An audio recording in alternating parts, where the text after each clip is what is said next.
Morning, সুপ্রভাত। কেমন আছেন আপনারা সবাই? আশা করছি আমার ভিডিও যেখান থেকে দেখছেন সকলে খুব ভালো আছেন এবং সুস্থ আছেন। বাট আজকে আমি সেরকম একটা ভালো নেই, শারীরিক দিক থেকে শরীরটা একটু খারাপ, একটু জ্বর এসছে। তো যাই হোক, সকাল সকাল ঠাকুর ঘর থেকে আজকে ব্লগটা শুরু করছি। এখন বাজে ওই মোটামুটি সকাল 10টা মতন। তো চলুন আপনাদেরকে সঙ্গে নিয়ে আজকের ব্লগটা এখান থেকে শুরু করলাম।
আজকে হচ্ছে বৃহস্পতিবার এবং ঘড়ির কাঁটা এখন প্রায় 11টার ঘরে।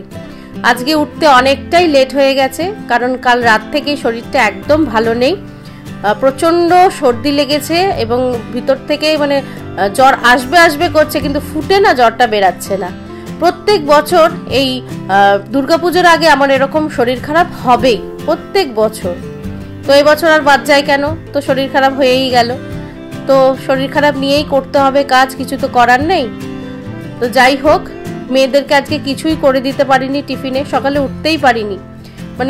এত শরীরটা খারাপ লাগছিল সকালের দিকে, মাথা বনবন করে ঘুরছিল, প্রেশারটাও মনে হয় লো হয়ে গেছিল।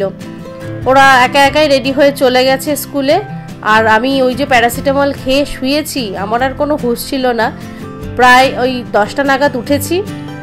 উঠে আগে কি করলাম, স্নান করলাম, স্নান করে পুজোটা দিয়ে নিলাম, কারণ বৃহস্পতিবার সময় লাগে একটু পুজো দিতে। আর কি বলুন তো, আগের দিন তো রাত্রিবেলা আমি ঠাকুর ঘর পুরো পরিষ্কার করে রেখে দিই, ঠাকুরের বাসন মেজে রেখে দিই, ঠাকুর ঘর মুছে টুছে একদম রেডি রাখি, যার জন্য সকালে আমার পুজো দিতে ঢুকতে অসুবিধা হয় না। তো যাই হোক, পুজোটা দিয়ে এবারে আমি সংসারের বাসি কাজে হাত দিলাম, তারপরে রান্না করব। আজকে রান্নাও আমি সেরকম কিচ্ছু করিনি, আলু সিদ্ধ ভাত করেছিলাম আর তার সাথে একটু পাঁপড় ভেজে নিয়েছিলাম। ইচ্ছাই করছে না, যেইটুখানি কাজ না করলে নয় রেগুলারের, সেই কাজটুকুই খালি আজকে করেছি, এক্সট্রা কোনো কাজ আজকের করিনি। আজকে অনেক কাজ ছিল এক্সট্রা, যেগুলো করব ভেবেছিলাম, কিন্তু করে উঠতে পারলাম না, শরীরটা সাথ দিল না।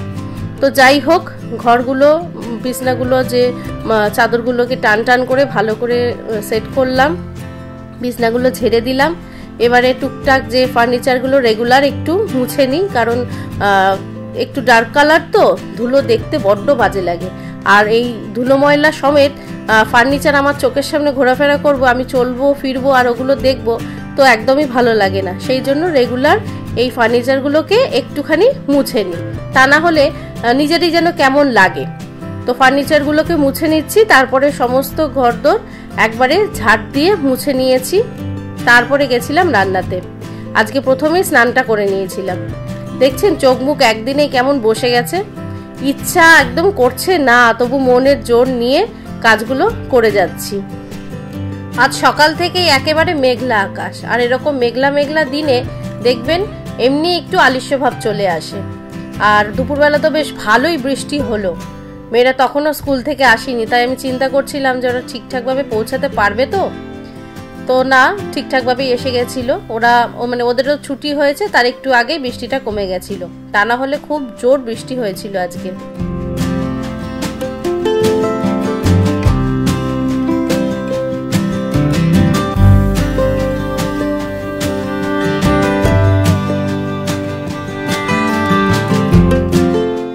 আজকে অনেকগুলো কাজ ছিল, ভেবেছিলাম সন্ধ্যাবেলা একটু বেরাবো, কারণ এরপরে আর রাস্তায় বেরোনো যাবে না, প্রচন্ড ভিড়, মানুষ কাল থেকে এই ঠাকুর দেখতে বেরিয়ে গেছে।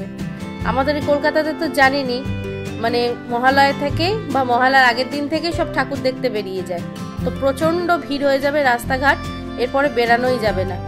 এখনো পর্যন্ত ঠাকুরের মানে ছোট ছোট ঠাকুরগুলো সব জামা কাপড় কেনা হয়নি, তো সেগুলোই ভেবেছিলাম কিনতে যাব, কিন্তু দেখি কি করি, কারণ শরীরটা তো সেরকম ভালো নেই।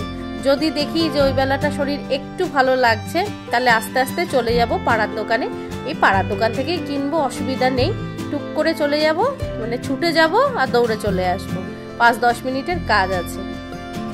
কলকাতার শ্রীভূমি দুর্গাপুজোর নাম তো নিশ্চয়ই শুনেছেন আপনারা, ওই পুজোটা আমাদের বাড়ি থেকে 5 মিনিট দূরত্বে, তো ওই একটা বড় পুজো হয় তো আমাদের বাড়ির সামনে, তো সেই জন্য আমাদের এখানে রাস্তাঘাট একদম মানে লোকে লোকারণ্য হয়ে থাকে, ভীষণ ভিড় হয়, মানে রাস্তাঘাটে বেরানোর মতন থাকে না। আর সেটা তো মহালয়ার আগের দিনই উদ্বোধন হয়ে গেছে, কালকে থেকে খুলে দেওয়া হয়েছে, কালকেই তাই কত লোক ঠাকুর দেখতে এসেছিল, অনেক রাত পর্যন্ত লোকজন ঠাকুর দেখেছে। তাহলে বুঝতে পারছেন এরপরে যত দিন এগিয়ে আসবে তত ভিড় বাড়তে থাকবে, সেই জন্য আগেভাগে সমস্ত কাজ করে রাখাই ভালো। আর আপনারা সকলে শ্রীভূমি স্পোর্টিং ক্লাবে ঠাকুর দেখতে আসবেন, সকলের নিমন্ত্রণ রইল। এবারে তিরুপতি বালাজি মন্দিরটা করেছে, দুর্ধর্ষ করেছে প্যান্ডেলটা, অবশ্যই আপনারা দেখবেন, খুব ভালো করেছে প্যান্ডেলটা, সকলে এসে দেখে যাবেন কেমন। ঘরবাড়ি নোংরা থাকলে, অগোছালো থাকলে আমি এমনিই শরীর খারাপ হয়ে যায় আমার, মানে আমি একদম যেন নোংরা দেখতে পারি না, কেমন যেন অস্থির লাগে শরীরের মধ্যে। চারিদিক যদি ঘরদোর নোংরা থাকে না, কেমন একটা যেন লাগে। তো সেই জন্যই যতই শরীর খারাপ থাকুক না কেন, চেষ্টা করি ঘরদোরগুলো পরিষ্কার পরিচ্ছন্ন রাখার, চারিদিকটা পরিষ্কার থাকলে দেখবেন এমনিই মন মেজাজ ভালো হয়ে যায়। আর যদি নোংরা এরকম নোংরার মধ্যে থাকি না, আমি এমনিই অসুস্থ হয়ে পড়বো, কারণ আমি একদম নোংরা দেখতে পারি না। জানি না এটা আমার কোনো ম্যানিয়া কিনা। প্রথমে ভেবেছিলাম ঘরদোরগুলো ঝাড় দিয়ে রেখে দিই, আজ আর মুছবো না, তারপরে ভাবলাম যে না, ঝাড় যখন দিয়ে ফেললাম আস্তে আস্তে করে ঘরটাও মুছে নি, ও তো মপ দিয়ে মুছবো, অসুবিধা হবে না, ওই জন্য এই কাজটাও এগিয়ে রাখলাম। যখন আমি কোনো কাজ করব না ঠিক করি, তখন কেউ আমাকে দিয়ে কোনো কাজ করাতে পারবে না, কিন্তু যখন আমি একটা কাজে হাত দিয়ে ফেলি, তখন জানি না কেন আমার মধ্যে যেন একটা আলাদা এনার্জি কাজ করে, তখন একটা কাজ শেষ হলেই মনে হয় যেন আরেকটা কাজে হাত দিই, তখন যেন ডাবল এনার্জি এসে যায়, জানি না কেন।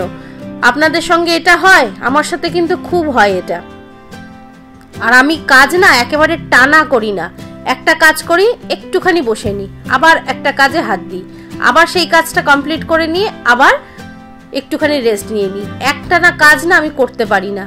আর দেখবেন একটানা কাজ করলে না একটা বিরক্তি ভাব চলে আসে, শরীরের মধ্যে ক্লান্তি ভাব চলে আসে, সেই জন্য আমি মাঝে মাঝে একটুখানি 5 মিনিটের জন্য একটু গ্যাপ নিয়ে নিই, এর ফলে কি হয়, কাজে দ্বিগুণ এনার্জিও আসে, আর মানে সেই কাজটা করতে একঘেয়েমি লাগে না, বেশ ভালো লাগে।